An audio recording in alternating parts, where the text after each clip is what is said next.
This episode of Manage Smarter is brought to you by Sales Fuel Sales Manager Training. Based on the Sales Manager's Guide to Greatness, it's a 36-lesson on-demand program to upskill your sales manager so they can execute your vision and drive consistent revenue growth. Watch a free lesson and find out more at salesfuel.com/SMT. Welcome to the Manage Smarter podcast with hosts C. Lee Smith and Audrey Strong. We're glad you're here for discussions on new ways to manage smarter, hire, develop, and retain talent, improve results, and propel team performance to new heights. This is the Manage Smarter podcast. Come in, everyone. Welcome to the Manage Smarter show. I'm Audrey Strong, Vice President of Communications here at Sales Fuel. And Lee, you are? I'm C. Lee Smith. I'm the President and CEO of Sales Fuel. Man, we have a treat for you today. This guest, he's a live wire. Luis Gonzales, how are you, sir? Thank you for coming. Doing well. It's a pleasure to be here. Thank you. Luis is a communications consultant. He's a coach and a trainer with more than 25 years experience in helping improve business outcomes for organizations, successfully driven learning initiatives, incorporating effective communication, cross-cultural communication, customer satisfaction, and the squishy skills. Isn't that what you guys call it? The soft skills. And Luis is currently working with CEOs, leaders, and individuals, positively impacting business outcomes through effective communication in global, multicultural, and remote team settings. He's worked in India, Mexico, and Brazil. He's a keynote speaker. We are lucky to have him because today, Lee, we're going to talk about managing a multicultural organization. We're going to talk about having difficult conversations while doing that, and also talking a little bit about being in a vacuum with the way that we're working right now. So all three, he's a triple threat. Let's do it. Let's have at it. I'm ready. So, Lee, where do you want to start? Well, I'm thinking about multicultural organizations. It's like with the with more people working remote these days, and depending on when you're hearing this, hopefully, right now we're in a pandemic. Hopefully, we post-pandemic when you're listening to this. Is it easier or harder now because of the remote to actually have a culture of multicultural interest? Is it easier or harder to have this multicultural interest? I think to manage it. To manage it. Different question. Okay. The interest is certainly there for sure. Managing is quite different. My experience has been this. I would have thought pre-pandemic that it would have been a good thing, but I'm now finding actually even within our own culture, we are all probably native English speakers. We can still have communication breakdowns due to our contexts and assumptions, etc. So I would say 10 years ago when I was doing a lot of cross-cultural global work, global teams, etc., I thought it was just unique. And I thought all US Americans don't have that problem for the most part. And now I'm finding, no, it's actually the same across cultures. Even within our own culture, we still have communication breakdowns, what to speak of within the global culture. So pre-pandemic, my experience was, it was more of not a niche, but it was only global organizations, multinational organizations that had to deal with that challenge of, our team in India talking with our management team in the US and, results not being made due to miscommunication. Now, with all of us or a lot of us working remotely, it has spread wide open, that kind of miscommunication based on, as I already mentioned, assumptions, et cetera. So I think it's actually, I don't want to say it has gotten worse, but it's exacerbated. Yep, a good example of that is go over to England where they speak English over there too, but I have no idea what half the time what they're talking about. So yeah, absolutely. It's context. And not only that, I was on a call with some of my British colleagues the other day, and I brought in one of my American colleagues that does not have that global experience. And I rolled right into the conversation with my Brit friends. I call them my Brit friends. And, there were jokes and there were some read between the lines kind of innuendos that were on the top were not jokes, but if you read between the lines, were kind of jokes. And the colleague who was with me asked me after the call, what was all that about? I'm like, that's how we roll. There's a little bit of that dry humor, and there's a communication style that I naturally kind of code switch into, having had the international experience that other people aren't aware of, to your point. Yeah. So you're able to help large organizations sort of transform their communication programs and their way of dealing with each other. What are some of the number one mistakes that you're seeing and the way that you advise your clients to fix them? The first of all is assumptions and taking things at face value. So I learned this way back when I was at Microsoft about 10 years ago. I worked at Microsoft in India, where I led a team of software engineers who were the help desk for large US corporations. The cloud goes bad, you're losing thousands of dollars a minute. You call the team over at Microsoft in India. These are the best, the cream of the crop, speak English. Some of them were native English speakers even in their home. And yet Americans, the American side in this case, for example, will take things at face value. They don't get curious. They don't ask more questions to get the context, to get the more facts, to connect the dots, to understand what needs to be done, what decisions need to be made. Same flip side, my Indian tech guys and gals would not ask as many questions of the American. They would assume at the top level what the American meant. And that's where a lot of the confusion happens. Mm-hmm. So for example, I'll just give you a quick example. When I would coach or, consult with American based in the US, American leaders and managers that had a team in India, for example, and they would ask the team in India, hey, are we going to have this project done by Friday, my time, close of business? And the response from the Indian team member is, we'll do our level best, sir. And the American manager with maybe little global experience and understanding what that actually means under the surface takes that at face value and says, great, should have it by Friday, only to find out on Friday it didn't arrive. And then they find out later there were all kinds of reasons why it didn't happen. I know, having lived in India and having lived around the world, that there are indirect styles of communication, and some cultures are averse to just telling a client or a person of a hierarchy or anybody directly, no, we won't have that on Friday. So we'll do our level best, sir. I know that's a no. Don't count on it. The American manager takes that as a example. Can't wait till Friday. So I would coach those American managers and ask and tell them and instruct them or show them how. Tell me more about that. What's the plan B? What's holding, what are the roadblocks that you see? And as they peel that onion back through just asking questions, getting curious of that Indian associate, in this case, the Indian associate that said, we'll do our level best, they come to find out, actually, they won't get it on Friday because of XYZ circumstances. So I'll pause there. What's the number one obstacle that you see with managers about that prohibits them or inhibits their ability then to be more curious, to ask follow-up questions and the like? Because I see it a lot. First of all, we may think we know it all, or we may think that we're supposed to know it all, given my title, given my tenure, given the expectations that were laid on me when I accepted this role. And so some of it's fear-based. I should know this. And so I have to pretend that I do. And in those cases, they don't ask questions. They don't ask for feedback. Not only that, if they did ask for feedback, it may not be specific, actionable feedback. So for example, as your leader, how am I doing? You rock, Luis. Great. Well, what do I do with that? How do I rock? So what? Specific feedback. We need to ask for feedback. How am I doing in terms of this? What can I do to improve? What am I doing well? So I think there's a lot to answer your question. That's number one. The other thing is, I think as human beings, it's really hard for us to see ourselves 100% and completely objectively. And we need other people to help us, to let us know if we're headed in the right direction in terms of our leadership, or we're not headed in the right direction, because sometimes we may fool ourselves and think we are, or we may not be hearing the feedback saying, hey, you might want to make a left turn, a proverbial left turn here, Luis. It doesn't look like you're headed towards your goals.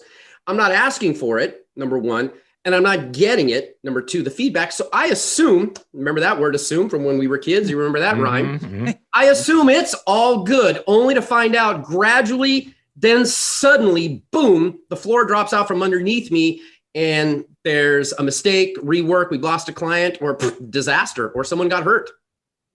So I think to answer your question, yeah, we don't know what we don't know. We don't ask for it. And then we have this sense of, I need to fill the role. I need to fill those expectations. And if I ask questions and if I ask for feedback, it may make others, it may give me the perception that I don't have it together, if that makes any sense. No, you can't see your own blind spots, so you assume they're not there.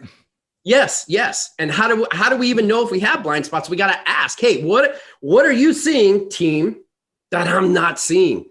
Help me, and then I can better help you. We can make better decisions that way and enjoy more successes. Jerry Maguire, help me help you. you. So your company's true. Fierce Inc., right? And so you can help people learn all the international phrases that really mean no, which is helpful. But like you said, saying no is difficult for some people in general or to an end client, like you said. So let's bridge over into the fine art of having difficult conversations, which is another area of you and your company's expertise. Yes. So how do you have them when you are extremely averse to having them? Extremely averse to having difficult conversations? Yes. Yeah, well, good luck with that, because difficult conversations, in my experience, are a regular thing. And my context, the way I look at those are, and funny that I facilitate how to have effective, fierce conversations, and it's a work in progress with me. So I want to go back to your question, though. Can you repeat the question for me, please? Just what is the best way if you're averse to having them? Or even you could use yourself as an example. You say you're a work in progress. What is the thing that's holding you up, or that you wrestle with? Well, I don't want to hurt this person's feelings, or what are the things that hold us up and are holding you up from being better? First of all, fear. You named it right there. The first thing is fear. Will I ruin the relationship? Is it going to make it weird to work with this person? We have a good relationship, or maybe it's not so good, and this is going to make it worse how we work together. I might be wrong. I might look like a fool. I might uncover some involvement in whatever issue that I want to raise that I had part in. I may not want to do that. But at the end of the day, there's some sort of fear. Then, and I'll speak for myself, I may talk myself out of having this difficult conversation. I may, find all the reasons why. And it may even be simple as the stars are not aligned properly today. There's a full moon coming up. Avoid that. Or they're not in the right mood. It's not the right time. And then that allows me to keep procrastinating and postponing this difficult conversation. So what I share with people and what I teach when I facilitate, and the conversation I have with myself when I come to these kinds of situations, is I look at it in two ways. What's the result? What's the risk? What's the cost? Perhaps what's the danger if I stay quiet and I don't say anything? If I choose not to say anything, what does that look like next quarter? Let's talk business terms. What does that look like next quarter? What does it look like next year?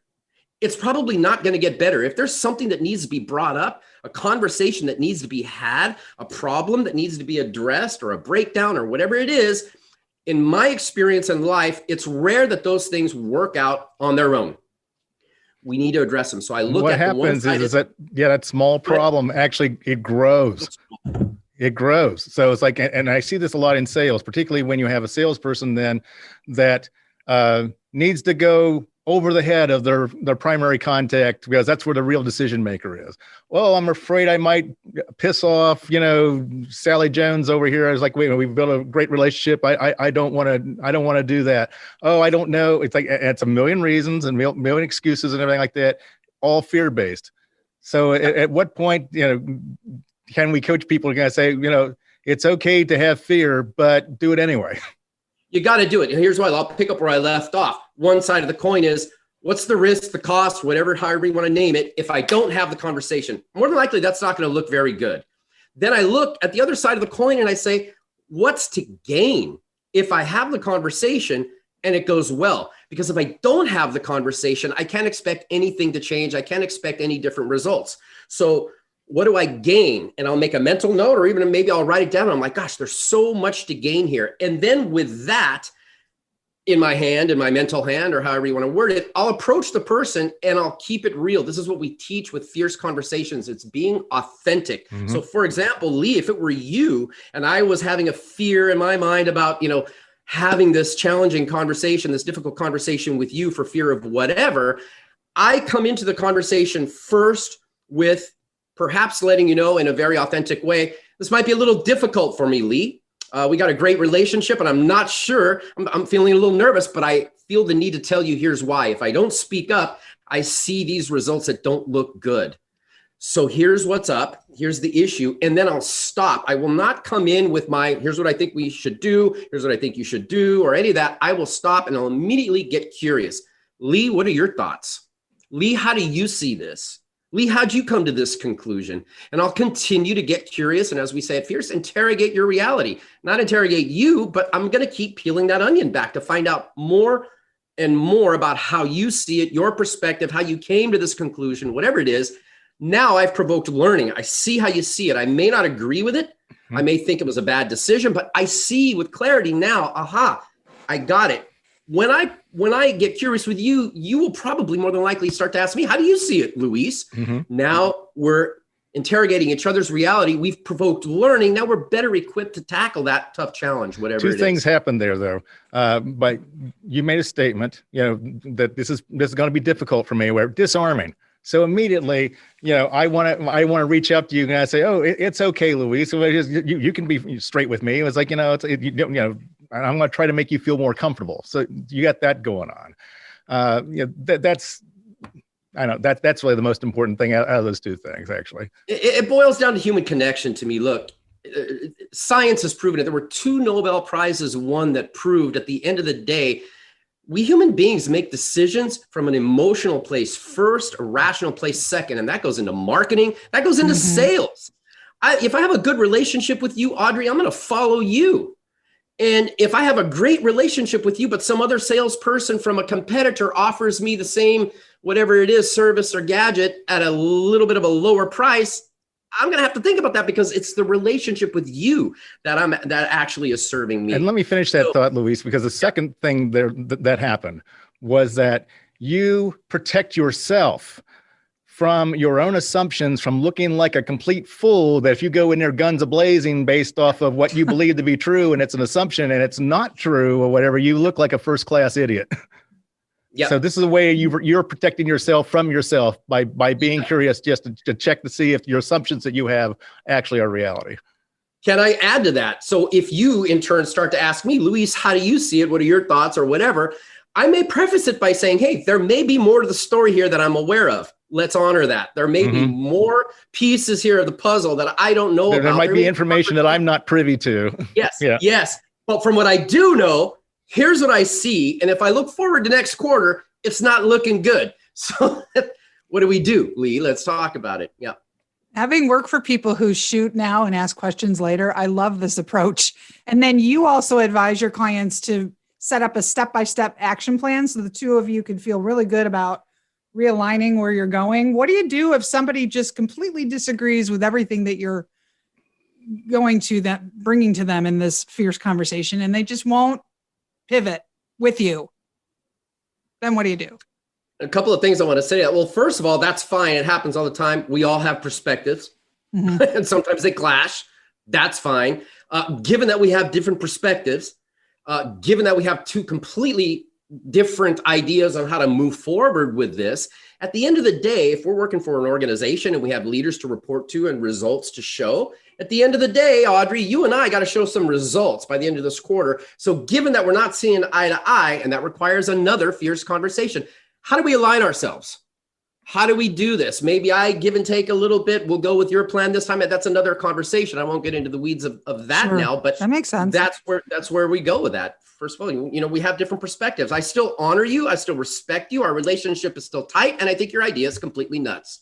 And if we have a good relationship, I can say that. We can go have a drink after that conversation and talk about it. But it's the relationship. It's the trust. And that's why it's so important to come in first with curiosity and saying things like, hey, I might not have the whole story here, Audrey, but what I do know, this is what I see. Let's talk about that. Are some cultures more open to that? So, for example, is an American in general, again, we don't want to paint with too broad of a brush here, right? But, is an American, for example, more likely than to want to believe that they can do anything, whether they can do it or not?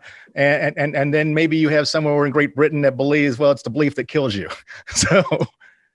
Yes, I think, and generally speaking, and this is from my experience, I'm not going to back it up with any research or anything, but from my global experience over the last 25 or 30 years, we Americans tend to be very optimistic and tend to be very, you can do it, and the sky is the limit and all of that. And that's a concept, that's a context. In other places in the world, I don't want to say they're fatalistic, that's the wrong word, but there's a different worldview. This is your place in society. This is your role in society. Don't make waves. Don't stand out. Stand in, alignment with everyone else. And so that creates sometimes, a little bit of breakdown in communication as well. When me, the American, goes in and says, hey, Lee, gosh, I want to keep it real with you. And I want to share with you, tell me what's going on from your perspective. That in another culture may throw up red flags for that person. There's some ulterior motive here. I've never had this kind of a conversation before. It's not business related from the get-go. What is this? I've experienced that in India myself with some of the team members that I had been coaching. Well, it took a while to establish a relationship. They saw me as the American culture and language specialist who's here to teach us something. And I get in a coaching session. And I'm like, what's the most important thing you want to talk about today? What's keeping you up at night with your job? How can I support you? And they're like, whoa, because they're used to directives coming from the top. They're in a hierarchical framework in that culture where hierarchy and roles and titles are really respected. And there's a certain way that you act and talk when you fall into those categories. Again, Lee, things are different now with, maybe, 5 years later in the situation we are now, but that's what it was for me. And this is what I'm relating this to. What if I come to you where I'm asking about making small talk and I'm asking about your wife and kids and everything like that? It's like, I taught that. I taught a course in how to make small talk with U.S. Americans when I was in India. You want to talk about that? Yeah. So you don't do that, right? Or do you? No, well, you do at Microsoft because you want to establish a good relationship with your high-end American Microsoft partners and clients. You've got to. Okay. You've got to. Okay. So the questions, I love this. This is a great one. I'll never forget it. Why do the Americans want to know what the weather is like here? Who cares? I'm supposed to fix their issue. It's freaking hot. Why do they care where I am in the world? I'm here to fix their issue. And so I had to, train them and tell them, this is how U.S. Americans in general build trust. And so I had to teach them how to make small talk. Real quickly, if I can spend 30 seconds and share it with you. Yeah, no, I love it. I'm lapping this up with a spoon. They all love badminton. And I say they all, let's not paint a wide brush, but badminton is very popular in that part of the world and including in India. So I would tell them the American serves you the birdie. Boom. What's the weather over there like? Or where are you in the world? You serve it back. Boom. I'm in Bangalore, India. If it doesn't come back, you can get back to work and make clicking noises with your mouth. What's the weather like over there? Boom. Yeah. What's the weather like over there? You send it back. It's super hot over here. How about you? And when that birdie doesn't come back, you can get back to work. But then I told them you cannot have, and I used to listen to their recordings and I'd catch them on it and I'd have to train them again. You can't have more than 10 seconds of dead air. Well, what if there's nothing to say? And what if I'm clearing caches and emptying, doing what they do on the tech side? You got to make noises with your mouth. You got to hum. You got to go, I'm going to move this over here. We'll go ahead and delete these files. They're like, what? I'm like, yeah, Americans don't, generally speaking, are not comfortable with long periods of silence. And not only that, they'll think that you've dropped the call. Really, sir? Yes, sir. So let me show you how to make those noises. And I would show them how to do that. Oh, move this over here, drag and drop that there. We'll just go ahead and delete these files. What about when the roles are reversed, though? So like now we're the Americans. We're talking to our counterparts in India or in other parts of the world or something like that. What do we have to be mindful of? Well, first of all, don't be satisfied with what you hear on the surface. That's my first rule of thumb. Ask more questions, dig deep, get more information because they tend to be in that part of the world, high context communicators. Why were you late this morning? Well, sir, see, it was like this. I had to boil the milk this morning for the baby before I caught the bus. Then the milk boiled over. So my wife was coming and, here comes the story and it's going around and around. And I'm the American guy. And I'm like, just get to the point, man. Why are you late for work? The point is there, but it might take 5 minutes and there's a whole story around it. So that's why it's important for us Americans that are very direct and very to the point to ask more questions because it's contextual. We got to get more context, put the dots together to come to the realization that, oh, I won't have that report on Friday because Rajiv is going to a wedding this week, which is 500 kilometers away in his village. And he's going to be off for 7 days and he's leading that project. And it's going to take him forever to find a wedding outfit too. Oh, the wedding's going to but the wedding, he's going to be gone for 5 days. And that's another thing for the American managers. Okay, Rajiv has got to go for a wedding. Okay, what? He'll be gone Friday, back Monday. Oh, no, sir. Village is 2 days train trip. Wedding is 3-4 days. And he's got to come back. He'll be gone 7 days, sir. Okay, that's where you start asking more questions. What's plan B? Who's leading the project? I needed it by Friday. I communicated that. Doesn't sound like it's going to happen. What's the plan? And then you dive in there, and then eventually more information will come out. They're trying to save face. They're trying to save a lot of faces. They don't want to throw anyone else under the bus.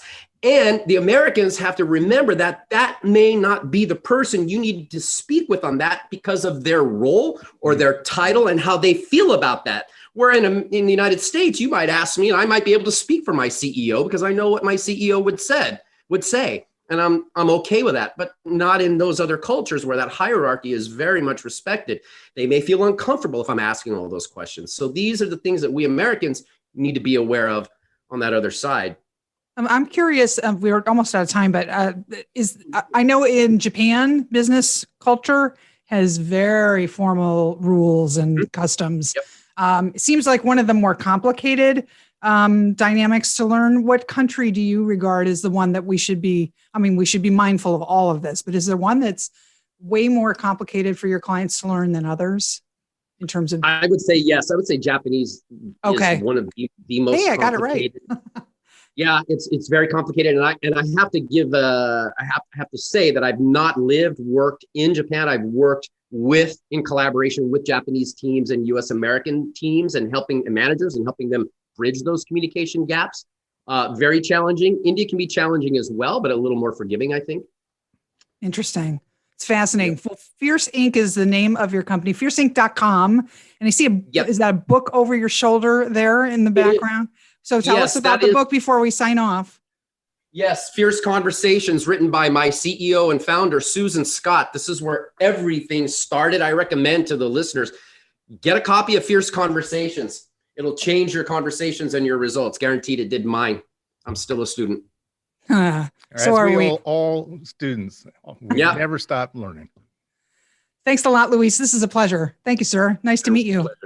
Nice to meet you as well. Thank you for the time. I appreciate it. Thanks for listening. If you enjoyed the show, please rate and recommend on iTunes, Overcast, or wherever you get your podcasts. You can also get more great information at salesfuel.com. This podcast is a part of the C-Suite Radio Network. For more top business podcasts, visit c-suiteradio.com.